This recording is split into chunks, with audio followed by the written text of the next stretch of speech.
I'm a chatterbox, constantly being moved around by teachers to different desks, still chattering away, until I cured an autistic boy. I thought he was mute, so I kept chattering on without a care in the world. Every time, I was met with silence, but I didn't mind. Then, a month later, he actually spoke. I've been right next to you, why look for someone else? The next day, his wealthy father came knocking, showering me with money and treats, tears welling up in his eyes as he grabbed my hand. My son finally spoke. We'll be relying on you from now on. I was shocked. Could a chatterbox cure a mute? Chapter 1. Claire. Can you please be quiet for a moment? I sheepishly closed my mouth and made a gesture like zipping up a zipper. The teacher looked at me speechlessly. I've switched your desk 8 times, everyone else can chatter happily. I even made you sit alone, yet you managed to chatter even while holding a cat. Should I give you an award or something? The whole class looked towards my side, where an orange cat was dozing off sadly. My classmates sent sympathetic glances towards the cat. All right. I give up on you. Starting next class, sit next to Bruce. Dismissed. The teacher clapped the podium and left. My classmates once again looked at me sympathetically. Bruce, the rumored toughest guy, was mute. They say he caused chaos in school on his first day, standing up to bullies and even kicking one 8 meters away. Eventually, the bully was expelled, while Bruce remained unscathed in the classroom. After that incident, he just went about his day like nothing happened, no interactions with anyone. What's even scarier is, he was ranked first in our grade. It was clear that this guy had high intelligence, great strength, and a humble nature. The teacher had really hit a nerve with me this time.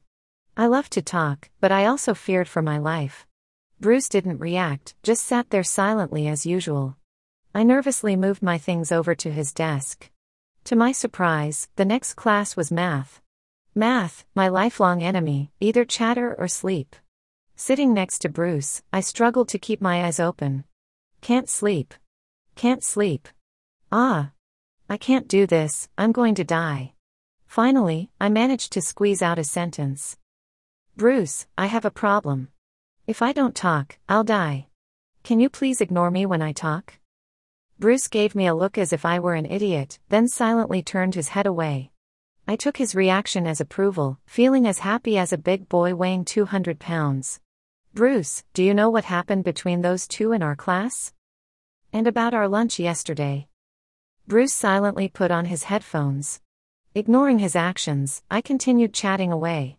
By the end of the class, my mouth was dry. Glancing over, I noticed a hint of warmth on Bruce's normally cold face.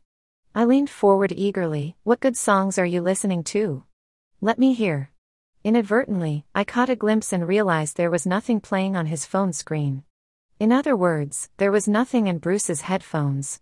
I glanced in his direction and saw that his face was slightly red, but still as cold as ever. Any warmth on his face was probably just my imagination. Chapter 2. Over the next month, we continued in this pattern of interaction. I speak, he listens. But this pattern was soon disrupted by a surprise spot check exam. If I fail this test, my mom will definitely scold me. So, for the first time ever, I didn't talk to Bruce during class. After all, he had always treated me like air, so it shouldn't matter. The first day, the second day. I bit my pen, trying hard to take notes. And then came the much-awaited math class. Oh no, I don't understand anything. Oh dear, I slumped down in despair. At that moment, a notebook full of detailed notes was pushed towards me. I looked at Bruce in surprise, noticing a hint of awkwardness in his expression. I remember he never took notes, so where did this come from? An unrealistic thought crossed my mind. Could it be that Bruce specially prepared this for me? Quickly dismissing that idea, how could the tough guy write all these useless notes for me? It must have been passed over from his lackeys. I was so grateful for his care. I thanked Bruce repeatedly. Thank you. Thank you. You are my savior. The last sentence slipped out a bit loud, and suddenly the whole class's attention was on us. Bruce buried his head in his arms, his ears slightly red. I waved my hand. It's okay, just worshipping a god. My classmates were already used to my antics, and after a few jokes, everything returned to normal. I pondered on the possibility of passing the math exam. With the notes from the top student and some practice, I should be able to scrape by, right? But I needed someone to explain the questions to me. My paper was covered in red marks. I silently looked at the head-buried tough guy. Ah, what a pity. He's good at everything except talking. I can't bother him to write down all those troublesome steps for me, right? So I picked up my exam paper and walked over to where the class monitor sat. Class monitor, could you please explain the questions to me? The class monitor nodded, politely gesturing for me to sit down and taking the paper to start explaining. Just as I leaned in, the paper was forcefully snatched away. We both looked up and saw Bruce, who had been sitting calmly at his desk just moments ago, now standing in front of us with a hint of anger on his face. I'm right here next to you, yet you ask someone else? The class monitor and I were both left speechless. Not just us, the whole class erupted. He actually spoke? Bruce's words were like a thunderbolt striking the deep sea, causing a 3-foot wave. After a moment of silence, all eyes in the class turned towards me. Don't look at me, I have no idea why the tough guy suddenly started talking. The class monitor quickly caught on, pointing at me in amazement. Claire, your chattiness can actually cure muteness. Various discussions echoed around the classroom. Oh my goodness. Chattering can cure muteness. What did Claire talk to the tough guy about that made him start speaking? Bruce impatiently grabbed me. Come here, I'll explain it to you. With a horrified expression, he pulled me back to my seat, and I started listening to the questions without a soul. Wait, tough guy, you still haven't explained why you suddenly started talking. Could it be that my chattiness truly has such power to restore the voice of the mute? Then if I started chattering class, I could cure all the deaf and mute people in the world. My thoughts wandered wildly until my head was suddenly struck with a loud thud. Bruce's face didn't look too good. Don't get distracted. Has your soul been lured away by that class monitor? I gave him a puzzled look. What was he saying? Clearly, it was you who scared my soul away. From that day on, Bruce started speaking normally. But his words were still few and far between, mostly just silently listening to me chatter on. Life went on as usual, but this time, during the test, I managed to pass smoothly with the help of the tough guy. Chapter 3. Just as I was basking in the glory of not having to endure my mom's threats every day, a bolt from the blue struck my family. On a very ordinary weekend, my mom was cooking in the kitchen, and I was playing games in the living room when the crisp doorbell shattered the peace. Both my mom and I suspiciously opened the door to find a handsome and confident man standing at the door, followed by a row of black-clad bodyguards. We immediately thought of closing the door and calling the police, but the door was forcefully pushed open. The handsome man carried a big bag of things, looking extremely excited, and squeezed in with a smile. You must be Claire, right? I'm Bruce's father, and I've come specially to thank you. My head was buzzing, and my mom quickly put on a smile. Oh, it's a classmate's parent. This child, didn't even tell me. He sat down on the sofa. Oh. Our Bruce has had autism for several years, countless doctors couldn't cure him, thanks to your daughter. I hope you can talk to Bruce more, he's my only son, and I'm counting on him to support me in the future. Autism. Wasn't Bruce mute? My mom shot me a look that said, I'll deal with you later, and then went to wash the fruit. After chatting for a while, I finally understood what was going on with Bruce's illness. He stopped speaking since middle school, and Bruce's father took him for a checkup. The doctor said he had depression and was somewhat autistic. Somewhat autistic, isn't that different from autism? Clearly, Bruce's father completely ignored his son's depression and focused solely on whether he could speak or not. He patted his belly, eyes gleaming. My son is back to normal, we have a successor in the family. I was even thinking. I stared at Bruce's father intently, feeling like he was about to say something like have another one in the next second. Realizing his mistake, he quickly patted his face. Oh, my mouth. All right, I won't disturb you two anymore, I'll take my leave. My mom caught up. Don't go, have a meal before you leave, we haven't entertained you properly. The two of them exchanged insincere pleasantries as their voices gradually faded away, and all I could think about was that Bruce wasn't actually mute, but depressed. But to what extent does one have to be depressed to completely lose the desire to communicate with others? What had Bruce been through? For over a decade, I, who had always been cheerful, felt lost and sad for the first time. Mom escorted Bruce's father downstairs, wearing an apron as she hurried back up. Closing the door, she had a serious expression. "Claire, tell me the truth, who is this Bruce in your class?" I opened the big bag that Bruce's father had brought, inside of which was a pile of cash. Another box contained ginseng and abalone. As he drove off, the sound of his car engine was heard, and we walked to the window. It was a Rolls-Royce. On my mom's Baidu search screen, there was Bruce's father's photo, dressed in a suit, arms crossed confidently, looking like a successful man. Brooks Smith, chairman of the Brooks Smith Group. Smith, the leading company in our province. His wife, Bruce's mother, died in a car accident many years ago.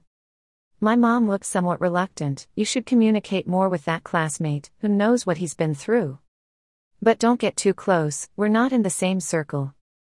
Let's return this." I nodded vaguely, helping my mom tidy up the things on the table. Could there be parents who don't love their own children?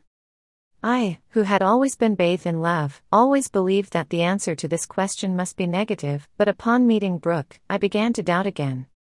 Would a father completely ignore his child's depression, only caring about whether he can speak, whether he can inherit the family property, and then provide for his old age? The selfishness and indifference overflowing from Brooke's enthusiasm deeply pierced my heart. I couldn't tell if it was anger or pity. Anger that the young man who could have consulted with me happily now had to suppress his desire to confide in his heart and quietly watch me smile. Pity for Bruce, who carefully pretended to listen to music with his earphones off, actually wanting to hear me speak, but having to listen sneakily. The next day, I walked into the classroom as usual. Bruce was already sitting in his seat, and when I approached, I saw that he was actually grading papers for me. There was a warm breakfast on the table, and I struggled to swallow the warm bun, feeling a sourness in my heart. After finishing, I cautiously looked at Bruce. The young man's eyes were gentle as water in the morning light, and my intense gaze made him a bit uneasy, a blush appearing on his face. "Why aren't you speaking?" I lowered my head, a hint of sadness in my expression. Well, something came up at home." The excuse I casually made seemed to worry Bruce a bit. But he still remained taciturn, silent for a few seconds before handing me the other earphone he was listening to. I was stunned for a moment, then took it and put it in my ear. It was a melodious piano piece, with a slightly ethereal singing. I sat there dumbfounded, listening to music with Bruce in the empty classroom. Looking back on my high school days later, that was probably the most beautiful scene, the gentle breeze lifting the curtains, brushing our faces, dispersing the blushes, blending in the morning light. Shy, probing, melancholic, dense emotions flowed between us. I reached out and lightly grasped Bruce's arm. Meeting his slightly surprised eyes, I spoke in a voice so low it was almost inaudible. "Classmate Bruce, talk to me more in the future." Bruce's eyes curved into crescents, leaving me stunned. "Classmate Claire, I hope you only speak to me." There was a hint of seriousness in his smiling eyes, but after a while, he turned his head and chuckled, "Just kidding." I breathed a sigh of relief. Yesterday, I had already decided to do my best to help Bruce overcome his depression and return to normal as soon as possible. But the premise was not to let him become too dependent on me. Thinking of what my mom said, "You are not in the same circle," I felt a slight sourness in my heart. Encountering reality for the first time, I felt inexperienced and clumsy. I started constantly asking Bruce to give me questions, and he patiently agreed to my requests. Gradually, my grades improved, and many people even came to me for questions because they didn't want to disturb Bruce. So, after class, a large group of people surrounded my desk, isolating me and Bruce. A week later, feeling overwhelmed, Bruce drove those people away and sent me a WeChat message. "This is my cousin, he needs your help more than they do." His nickname was Little Bear. Bruce said he was about to take the high school entrance exam and would have no books to study if he didn't get tutoring. Without much thought, I explained the situation to my classmates and focused on tutoring his cousin. Bruce was finally satisfied, no longer looking miserable every day, but instead wearing a smile. In addition, I went to great lengths to make Bruce happy, trying everything to get him to speak more. Look. There's a snail on the windowsill. It's so cute. Let's give it a name. The teacher's writing on the blackboard is so complicated, can you tell me what it means? He bought me breakfast, so I felt the need to reciprocate. Afraid that this rich kid wouldn't like it, I went several miles to a high-end restaurant to buy for him. Such incidents occurred too frequently, and Bruce noticed. He looked at me with a half-smile. I'm not mute, I can talk. Are you pitying me, letting me practice speaking? I quickly shook my head. No. I know you're not. Ah, he interrupted, so are you secretly in love with me? Little desk mate. Bruce was smiling, in a very good mood. I felt like I had been hit on the head, suddenly clear-headed, my tongue tied. No. No way. His eyes, which were originally smiling, darkened slightly. Then why? I stuttered, and he seemed to remember something, looking stunned. Did Brooke come to see you? Anger crept up in the young man's eyes, followed by intense disappointment and desolation. So you really pity me? Buying me breakfast, is it because you don't want to owe me anything? I fidgeted with my skirt hem, whispering, no, it's not. Is it because of money? Bruce's expression was somewhat mocking. Those people took money, and instead of stopping, they bullied me even more. Are you the same? I desperately shook my head, trying to grab his arm, but he avoided me. My heart skipped a beat. His expression was mournful, but after seeing the disappointment in my eyes, he hesitated for a moment and quickly reached out to hold my hand. I didn't mean that, I'm sorry. Bruce's Adam's apple bobbed up and down a few times, as if he was desperately trying to suppress the emotions surging inside him. Silence flowed between us, and finally, Bruce softly said something I could barely hear. Pitying me is also okay. It felt like someone had gripped my heart, leaving me breathless. Bruce dashed out of the classroom in a nearly panicked manner. I felt so sad, incredibly sad. When I got home, I cried my heart out. I didn't sleep all night, thinking through everything. What were my feelings for Bruce? I thought, the social circles and all that didn't matter. My feelings for Bruce weren't pity, it was affection, I was sure of it. Thinking about the pitiful look on his face as he left, my heart began to ache. I'll tell him tomorrow. Tell him that I really like you, it's not out of pity, and I don't want any debts between us. You are worth being liked. But as I walked into the classroom full of anticipation the next day, I found Bruce's seat empty. The second day, the third day. I was extremely anxious. Did Bruce get mad at me? Why hasn't he come to school for so many days? On the fourth day, I was met by Brooke. Chapter 4. His true colors were revealed this time, the sharpness and indifference in his bones fully displayed as he crossed his arms and looked at me disdainfully. I thought you were something special, but it turns out you're just someone trying to seduce my son. Because I went to your house that day, Bruce isn't speaking now, shut away by me. What? He's been locked up at home? I looked at Brooke anxiously, and he smirked. Stop dreaming of being Cinderella. I've already chosen a suitable match for him, a girl from a wealthy family. They'll get married after he graduates from university. It felt like a bucket of cold water had been poured over me, leaving me feeling icy all over. It seemed like I now understood why Bruce was depressed. Adults and their self-righteousness, we couldn't resist, only passively accept, painfully awake. I tightly clenched my hands. What does your sincerity matter? Brooke quickly cut me off. Let me tell you, Bruce is going abroad. If you have any sense, don't hinder his bright future. If you persist, I won't hesitate to use my power to make you and your mother disappear without a trace. It was truly chilling, but I knew he was capable of doing it. I've looked into it. You're from a single-parent family, your mother is just a lowly worker, right? With that, Brooke left without any hesitation, walking away into the distance. I stood there, feeling lost and confused. For the first time in my life, I encountered love, only to be blocked from fully experiencing it. Bruce was going abroad, and even if he didn't mind, I still had my family to think about.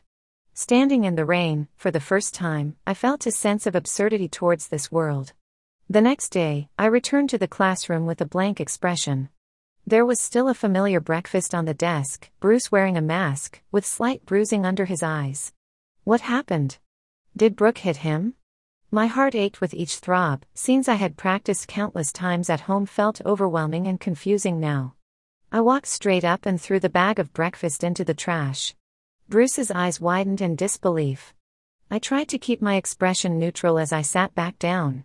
His chest rose and fell a few times, then he regained his composure. Calmly, he took out a book, calmly flipped it open, calmly took notes. As if out of spite, he avoided looking at my face. Yes, that's right. I'm a selfish monster, don't bother with me anymore.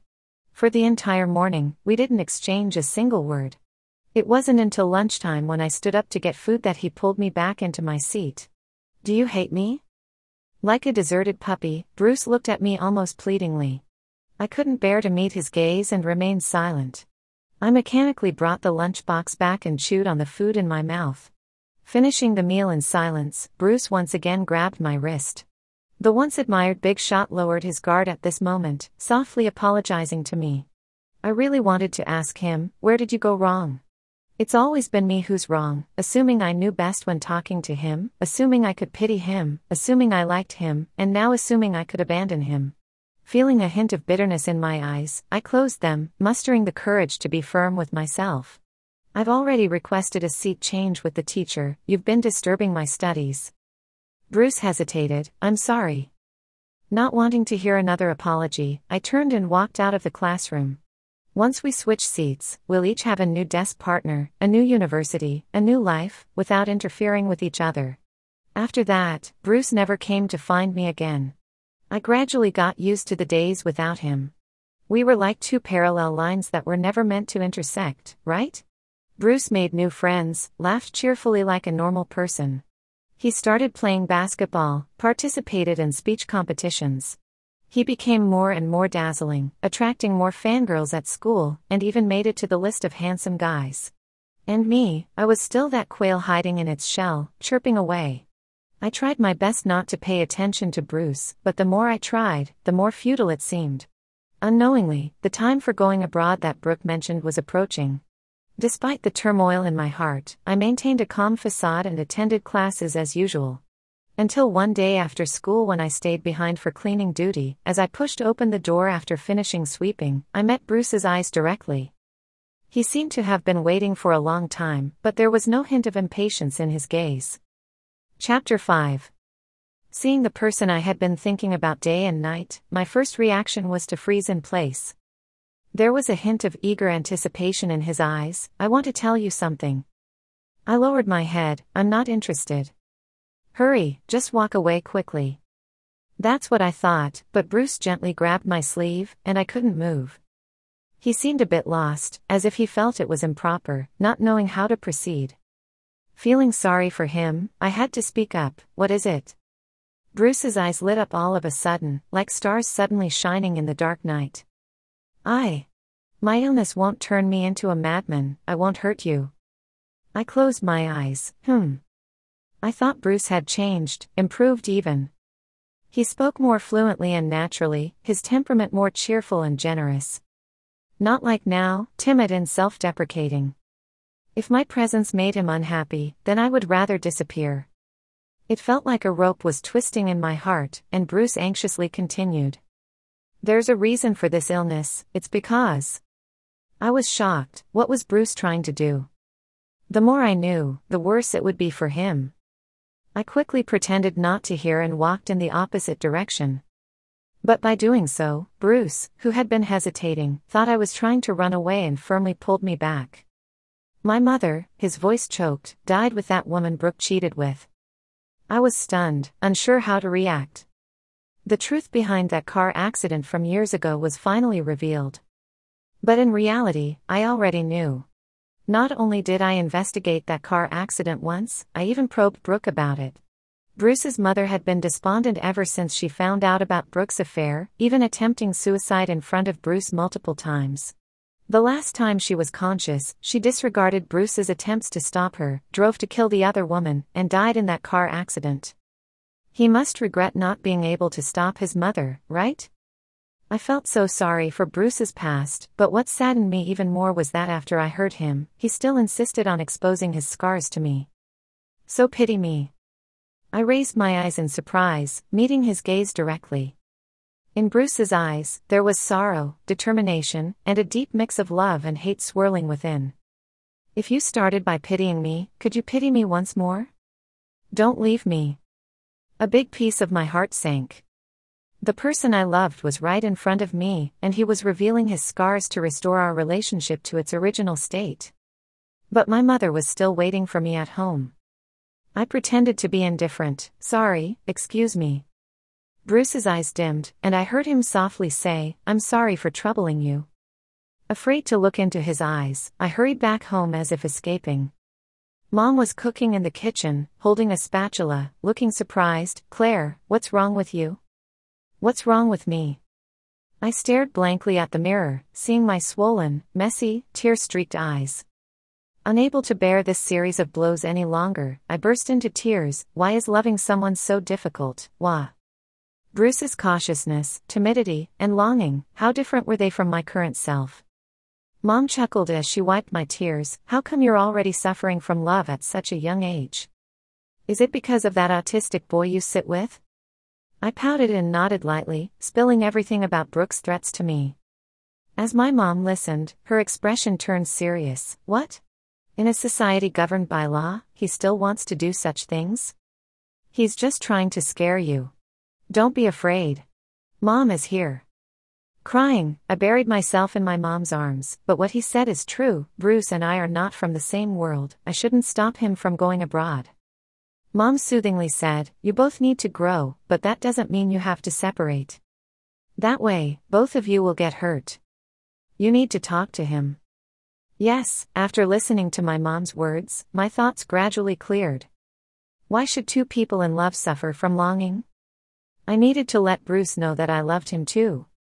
But it was too late.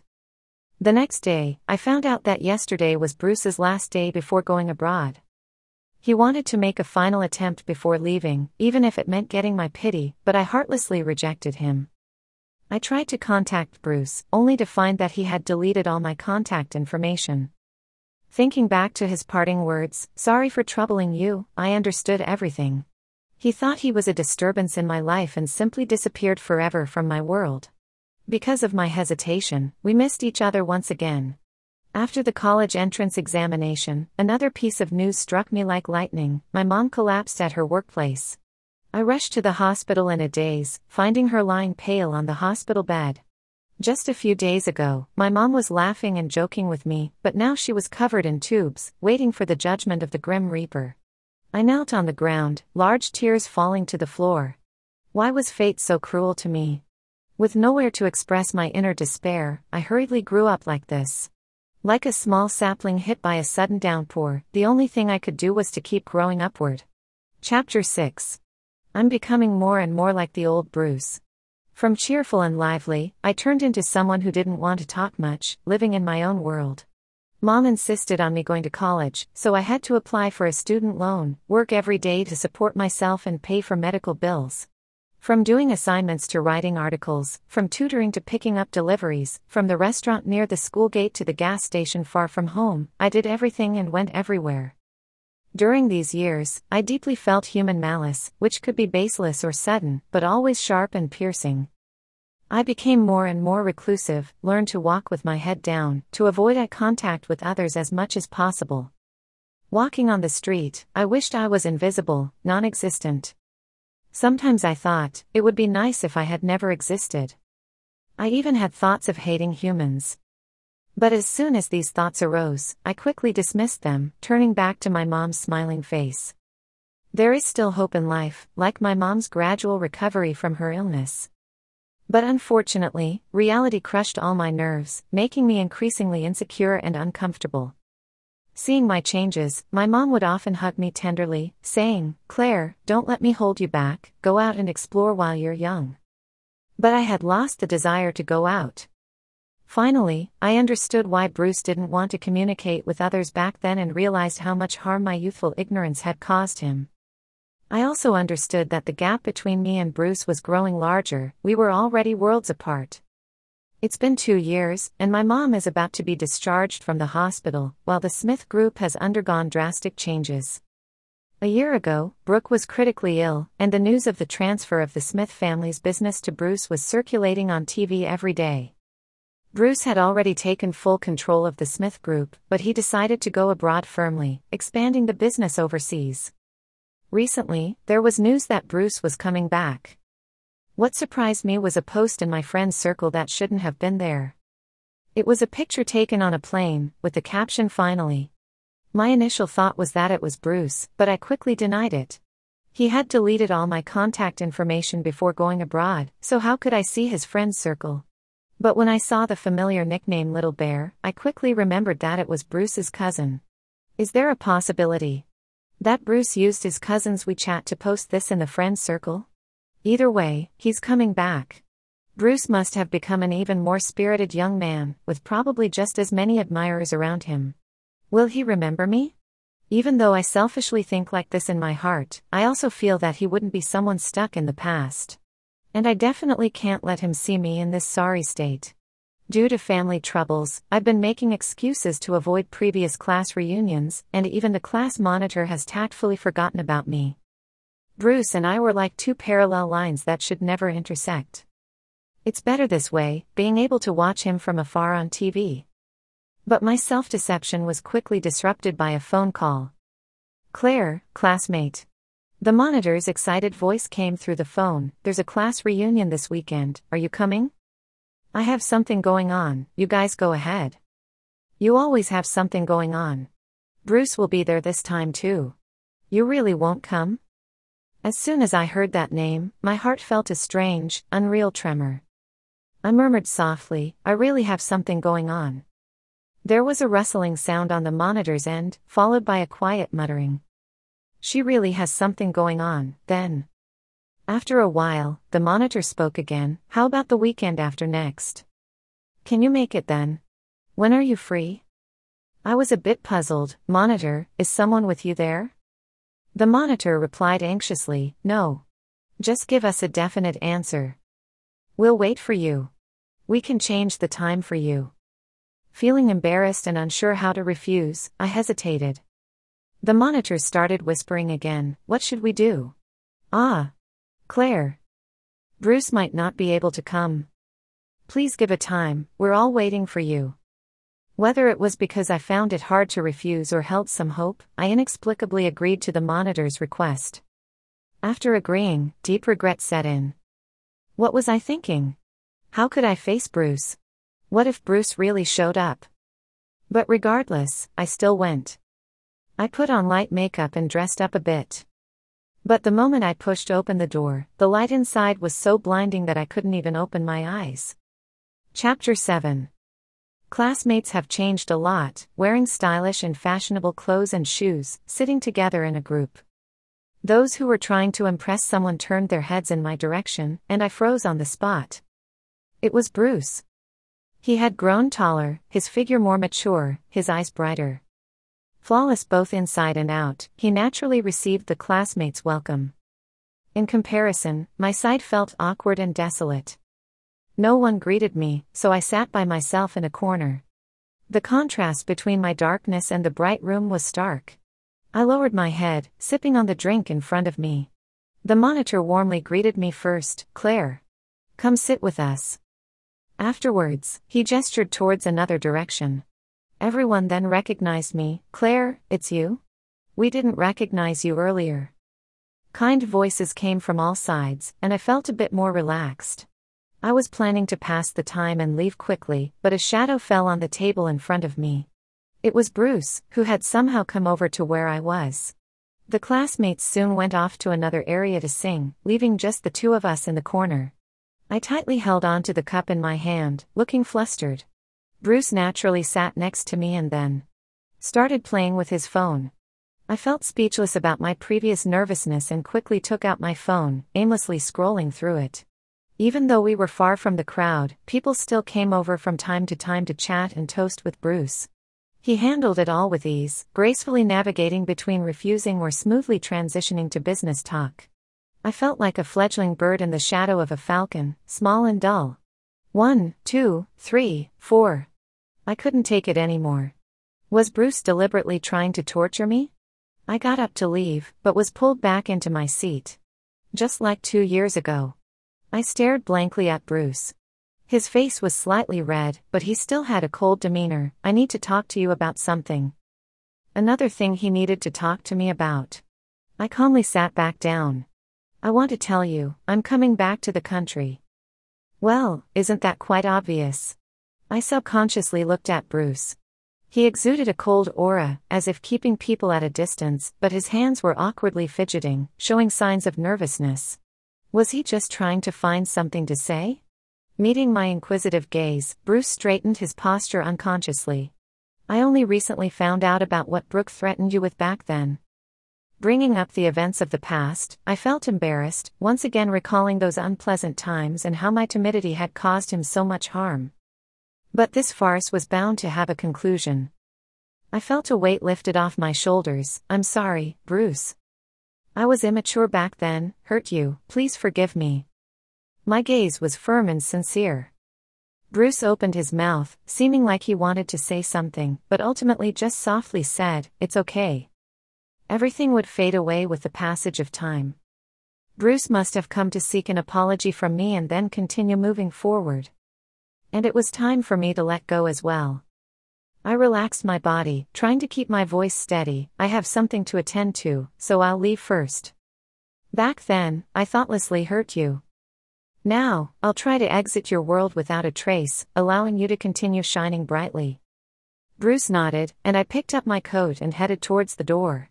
As I walked, I felt something was amiss. Why was Bruce coming out with me? But maybe he suddenly had something to do. I didn't want to ask, so I kept walking as if nothing was wrong. Until we were outside the shop. I lowered my head to open the ride-hailing app when Bruce, who had just left, pulled up in a car in front of me. "Get in, I'll drive you." I waved my hand. "You don't have to bother." "Get in, I need to talk to you." Another thing he needed to talk to me about. I had already mentally prepared to cut off all contact, but Bruce repeatedly broke through my fragile defenses. I reluctantly got into the car. Bruce looked ahead calmly, but his hands gripping the steering wheel showed bulging veins. "I'm graduating earlier than expected, so this time I'm returning home in advance." Curiously, I looked at him. "Are you coming back to inherit the Smith family? It's all over the news." He sighed softly. "No, I already completed the inheritance process abroad." "Oh right, I forgot." I felt a bit embarrassed, regretting how poor my memory was. Bruce's hands on the steering wheel tightened. "I actually have another reason for returning home. You apologized to me just now, and I accepted, but I haven't formally apologized to you yet." I hesitated. "What do you have to apologize to me for?" Bruce slammed on the brakes, waiting for the traffic light ahead. He seemed to be at his limit. "Claire, you were threatened by my dad. Weren't you scared, upset?" My nose tingled. Of course, I was scared, upset. The conflicts and bitterness that arose because of you, all swallowed by me alone. But besides my mom, who else would understand? Bruce looked at me earnestly. "I apologize to you on behalf of Brooke. I'm sorry for making you uneasy, for making you panic." My eyes welled up with mist, tears on the verge of falling. Why did I like him? Because he was such a thoughtful young man, who could understand my unspoken sorrows, and tolerate my embarrassing contradictions, both in the past and now. He gently brushed my forehead. "I thought I was coming back early because I couldn't bear the days without you. But now I realize, I came back too late. What happened in these 2 years? Why have you become so silent?" Thinking about the stark contrast between my dullness earlier and Bruce's radiance, I suddenly became clear-headed and hastily fled from his touch. Bruce's eyes instantly clouded with disappointment. Was he thinking that I had changed, that I wasn't the cheerful and outgoing girl he used to like? I lowered my head, unable to meet his gaze directly. My family had an issue. My mom fell seriously ill, and I have to work every day to earn money. Revealing the difficulties and hardships I couldn't speak of to anyone, I surprisingly didn't feel as sad as expected. Bruce paused for a moment, then his eyes turned bewildered and pained. He murmured softly, I was wrong. I was wrong. Even if you hate me, I shouldn't have left. How could I leave you alone? I'm such an idiot. I interrupted Bruce's self-reproach. We are now even, neither of us should feel indebted or guilty anymore. That's it, goodbye. I opened the car door, avoiding Bruce's gaze as I got out of the car. Chapter 8. The class divide was too significant, not a good situation for either of us. I feel timid and inferior now, with a myriad of discomforts in front of Bruce, so I chose to escape once again. Even though I knew it wasn't the right thing to do, I unconsciously got out of the car. In the following days, I continued my studies in a daze, planning to bring my mom home from the hospital when the time came. Finally, when I rushed back to the hospital on the weekend, I once again saw Bruce inside the ward. The nurse sister gossiped with a smile, this handsome guy has been coming to the hospital to take care of your aunt these days. Your boyfriend is so sweet. Blushing, I watched the scene inside the ward with mixed feelings. The impeccably dressed CEO Bruce was busy serving food to my mom, occasionally joking around with her. Unexplainably, a sense of security welled up within me. Bruce turned around and saw me at the door, his eyes lighting up. My mom waved at me, Claire, come in quickly. I walked briskly into the ward, nodding gratefully at Bruce, and holding my mom's hand. Mom, congratulations on getting discharged. I've prepared some good food for you at home. My mom smiled broadly, what about something for Bruce? My cheeks blushed slightly, but I tried to remain calm. I didn't know he would come. My mom held my hand, and Bruce voluntarily stepped out of the room. She had a smile in her eyes, but also a hint of concern. Bruce told me his thoughts. He's been waiting for you. If you don't come, he comes to you. My heart clenched, and I lowered my head even more. Claire, I know because of my illness and what happened before, your mindset isn't the same as before. But do you remember what I said before? You both need to grow up. Now that I see Bruce's growth, you should follow your heart and take that step. Yes, all this time, I always chose to escape first, thereby hurting Bruce. But he, who was always reserved, remained so sincere and passionate, steadfastly moving towards me. Time and time again lowering his pride, time and time again convincing himself, moving towards me. Should I keep evading like this? His shyness, his clumsiness, his tenderness, his uniqueness in front of me, I have been moved by it countless times. Admit it, you like Bruce, even saying you love him is not an exaggeration. Looking into my mom's smiling eyes, I finally gained immense courage. This time, let me truly walk towards you. I let go of my mom's hand, pushed open the door, and the young man I had silently imagined countless times stood there against the light by the window. Just like in the past, he still had a smile in his eyes and on his lips, yet remained reserved in speech. Even as time passed, Bruce was still the same, quietly waiting for me in the same spot. Why did I never cherish it, always wanting to push him away from my side? Is there a possibility that the me in his eyes and the him in my heart both shine brightly? Bruce's gaze was intense, as if he wanted to eternally remember my current appearance. Finally dispelling the clouds in my heart, I walked towards him resolutely, just as he had done before. Classmate Bruce, my eyes formed crescents with my smile, do you have a bit of a crush on me? Bruce's ears turned slightly red, but he accepted it graciously. Not a bit, I really like you. He earnestly raised his head to meet my gaze, so, can you give me a chance? We stood facing each other in the hospital corridor, similar to 2 years ago when I finished my shift and he was waiting for me in the corridor. Back then, his eyes were full of supplication, now they were filled with joy. I gently embraced Bruce. This question should come from me. I've liked you for a long time. Can you give me a chance to be your girlfriend? The surprise and astonishment in Bruce's eyes were almost overflowing. I rubbed his shoulder and leaned contentedly into my lover's embrace. Then I'll confess, girlfriend. What? I looked up, meeting his smiling eyes. I don't have a cousin, little bear is just me. This time, it was my turn to be surprised. Looking at him proudly smiling, I was momentarily transported back to that noisy summer with the scent of orange soda. Bruce's eyes flashed with anger. That was the first time he spoke. I've been right beside you, why look for someone else? A breeze blew into the classroom at that moment, dispersing the long-lasting warmth on my face. I think that was the moment I fell in love with him.